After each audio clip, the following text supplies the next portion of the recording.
chapter 29. David the king said to all the assembly, Solomon my son, whom alone God has chosen, is yet young and tender. And the work is great, for the palace is not for man, but for Yahweh God. Now I have prepared with all thy might for the house of my God the gold for the things of gold, the silver for the things of silver, the bronze for the things of bronze, iron for the things of iron, and wood for the things of wood, also onyx stones, stones to be set, stones for inlaid work of various colors, all kinds of precious stones, and marble stones in abundance. In addition, because I have set my affection on the house of my God, since I have a treasure of my own of gold and silver, I give it to the house of my God. Over and above all that I have prepared for the holy house, even 3,000 talents of gold, of the gold of Ophir, and 7,000 talents of refined silver, with which to overlay the walls of the houses, of gold for the things of gold, and of silver for the things of silver, and for all kinds of work to be made by the hands of artisans, who then offers willingly to consecrate himself today to Yahweh.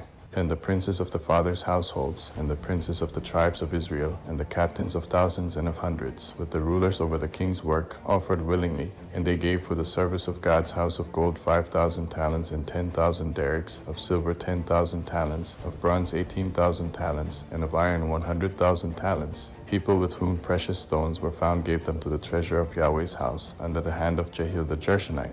And the people rejoiced, because they offered willingly, because with a perfect heart they offered willingly to Yahweh. And David the king also rejoiced with great joy. Therefore David blessed Yahweh before all the assembly. And David said, You are blessed, Yahweh, the God of Israel our Father, forever and ever. Yours, Yahweh, is the greatness, the power, the glory, the victory, and the majesty. For all that is in the heavens and in the earth is yours. Yours is the kingdom, Yahweh, and you are exalted as head above all. Both riches and honor come from you, and you rule over all. In your hand is power and might. It is in your hand to make great and to give strength to all. Now therefore, our God, we thank you and praise your glorious name. That who am I and what is my people, that we should be able to offer so willingly as this? For all things come from you, and we have given you of your own. For we are strangers before you and foreigners, as all our fathers were. Our days on the earth are as a shadow, and there is no remaining. Yahweh our God, all this store that we have prepared to build you a house for your holy name comes from your hand, and is all your own.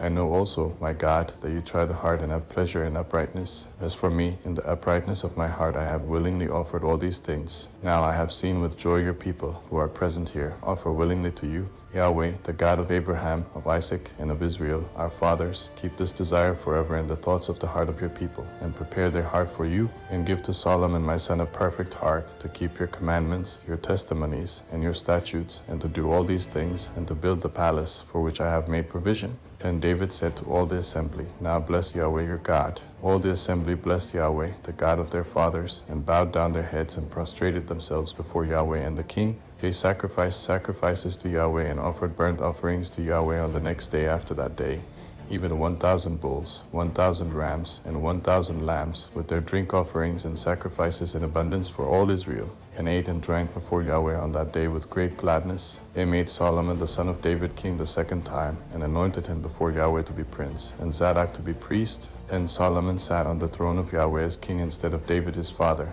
and prospered, and all Israel obeyed him. All the princes, the mighty men, and also all of the sons of King David submitted themselves to Solomon the king. Yahweh magnified Solomon exceedingly in the sight of all Israel, and gave to him such royal majesty as had not been on any king before him in Israel. Now David the son of Jesse reigned over all Israel. The time that he reigned over Israel was 40 years. He reigned 7 years in Hebron, and he reigned 33 years in Jerusalem. He died at a good old age, full of days, riches, and honor, and Solomon his son reigned in his place. Now the acts of David the king, first and last, behold, they are written in the history of Samuel the seer, and in the history of Nathan the prophet, and in the history of Gad the seer, with all his reign and his might, and the events that involved him, Israel, and all the kingdoms of the lands.